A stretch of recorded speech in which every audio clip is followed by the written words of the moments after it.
Hey guys, it's me, Sesame3, and I'm here for another baking video. This one I'm really excited for. Okay, anyways, you guys can tell by the title, I'm making a Black Forest cake. I have wanted to try one of these for so long. You have no idea. And it's totally not just the portal fan and me talking. The cake is alive, the cake is alive, the cake is alive, the cake is... I feel almost like I have to give a disclaimer.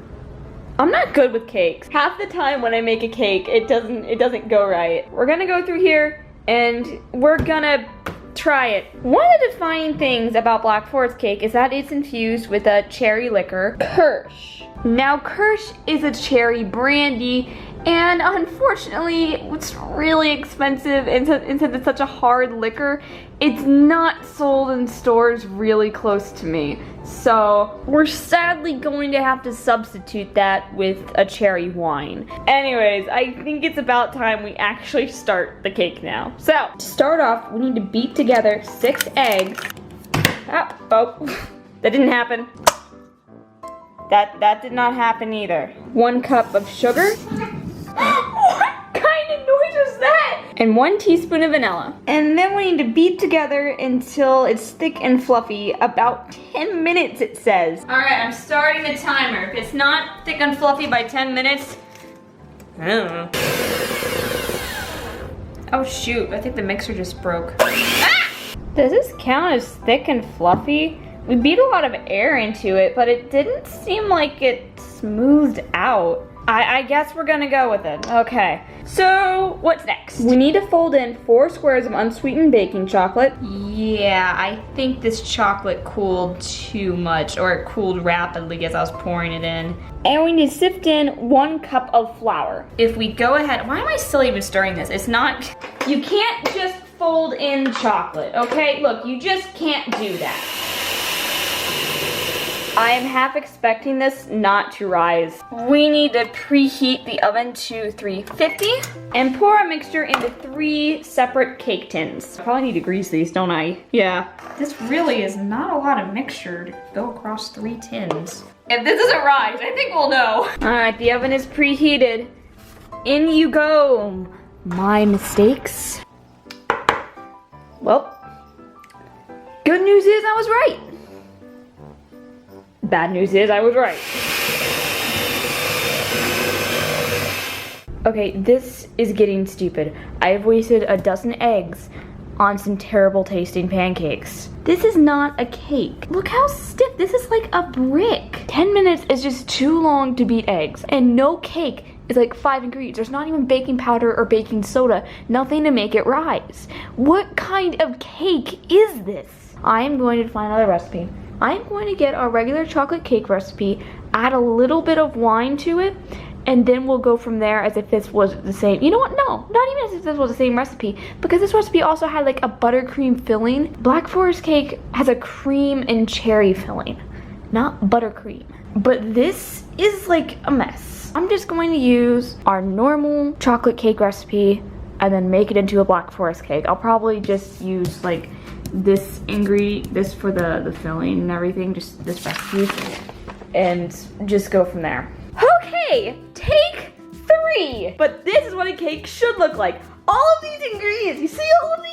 And what we are going to do is we are going to replace a 1/4 cup of the water with the cherry liquor, which in my case is wine, but if you actually have a hard liquor store near you and you can afford it, get the Kirsch. Anyways, we're gonna start out here by mixing the dry ingredients. This is gonna be hard because these are not in order at all. So that's 2 cups flour, 1 teaspoon salt, 1 teaspoon baking soda, and 1/2 teaspoon baking powder. Now, if you're using dried buttermilk like me, this is the point you wanna add in. You wanna add into the dry mixture, at least according to the instructions. I've never actually used actual buttermilk for this. I've always just taken milk, added a teaspoon of lemon juice, and let it sit for 5 minutes. So if you don't want to go out and buy buttermilk, that's fine. I don't fully know why my mom got it, but she went ahead and did, so I'm gonna use it. Now for me, I need 3/4 of a cup, so that's 3 tablespoons. All right, just gonna give this a light little mix just to combine it. All right, we need to set this aside. We won't need it until later. We need a 1/2 cup of shortening or softened butter, either works. I'm using butter because my family does not like shortening. And 2 cups of sugar. And now we want to cream those two together. I don't think my butter was as soft as I thought it was. I'm gonna make it a little softer.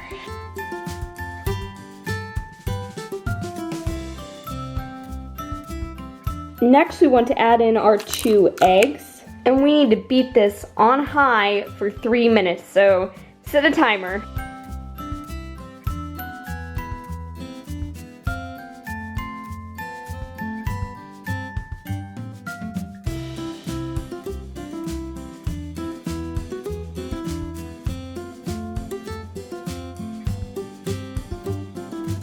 We have one more ingredient we need to add real quick, and that is our 4 ounces of unsweetened baking chocolate. You have to mix this in with a blender. There is basically no 2 ways around that. So you want to do it on low. Be very careful not to overbeat. Just beat until combined. You technically can use the mixer for the rest of this if you so desire, as long as you're very careful. I'm going to use a spoon because I really don't want to have to do all this again. And there we go. It's mostly combined, so we're not gonna get those chocolate flakes. I'll stir the rest in by hand. Now we want to add and mix in half of our dry ingredients. This is pretty dry, of course, since we haven't added any liquids. So now we are going to add the rest of our ingredients, AKA our liquids. So for our liquids, we need 1 teaspoon vanilla extract, 3/4 cup of buttermilk, or since it's powdered for me, water, and 3/4 cup water. You might notice I only put a half cup in there. That's because we're placing a 1/4 cup of it with this wine. So, oh, that cork is really lodged in there. Holy crap, how am I gonna get that out? I wonder how deep that's lodged down there. If I could get the rest of this wrapper off. Oh,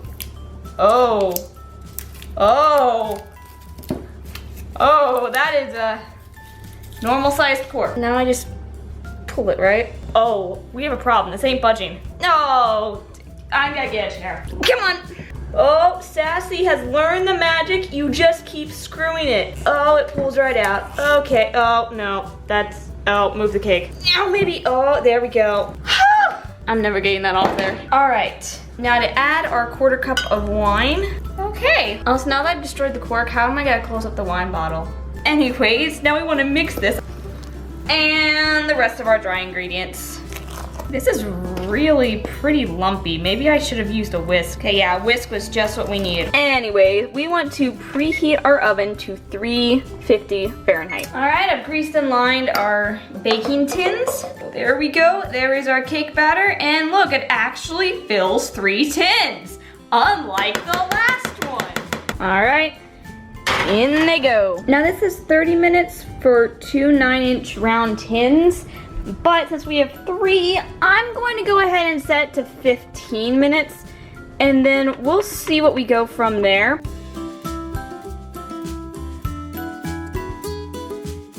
It's been about 20 minutes. A cake popstick is coming out clean. They look nice and toasted on the top. I'd say these are done. So while our cakes are cooling, we are going to go ahead and work on the frosting, which is whipped cream. I decided to go with this recipe for here. It looked like it'd be okay. The only problem is we do have cocoa, but it expired November of last year. I'm pretty sure this has been in our cabinet for like 5 years. I mean, this stuff really doesn't go bad, but I don't know. We'll see how we like it. Because for this recipe, they have you take the cake and cut it into 4 layers, and we only have 3.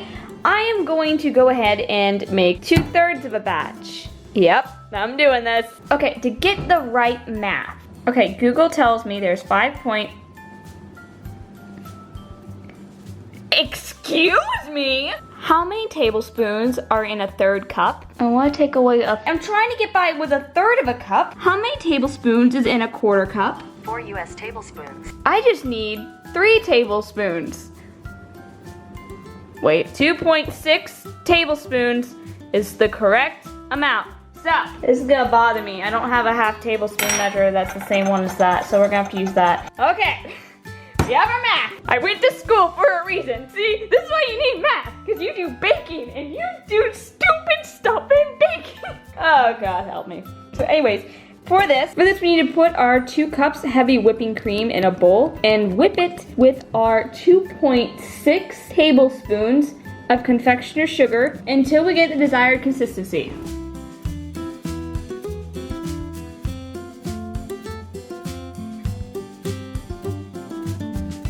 Next, we need to fold in our 2.6 tablespoons of cherry liquor. But I say that's all good, which means it's time to assemble the cake. Okay, so we are all ready to do this. As you can see, I got the whipped cream. I didn't mix the cocoa in because I tried a little bit. It might just be because that stuff is 5 months out, but it's disgusting. I got some cherries here. These were frozen. They're technically supposed to be canned or fresh. We couldn't find any. They're supposed to be tart cherries. We couldn't find any, just tart. So this is sweet and tart. So yeah, anyways, we're gonna go ahead and make up the cake.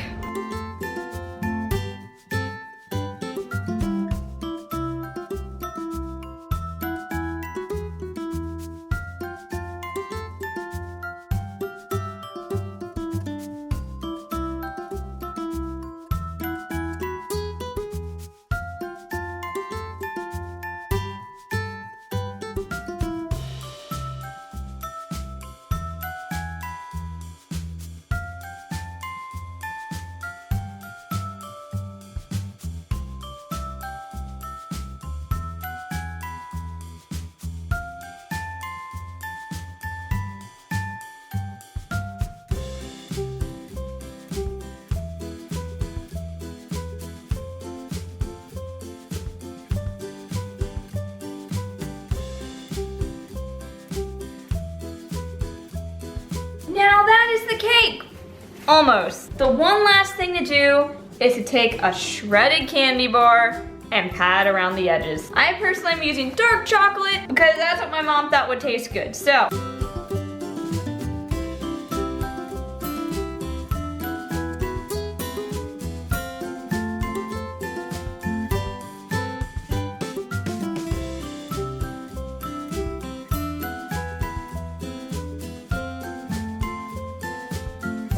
And there we have it, my Black Forest cake. Because it has cream, it does need to be refrigerated.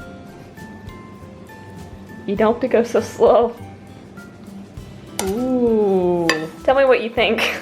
The chocolate cake is light and fluffy and delicious.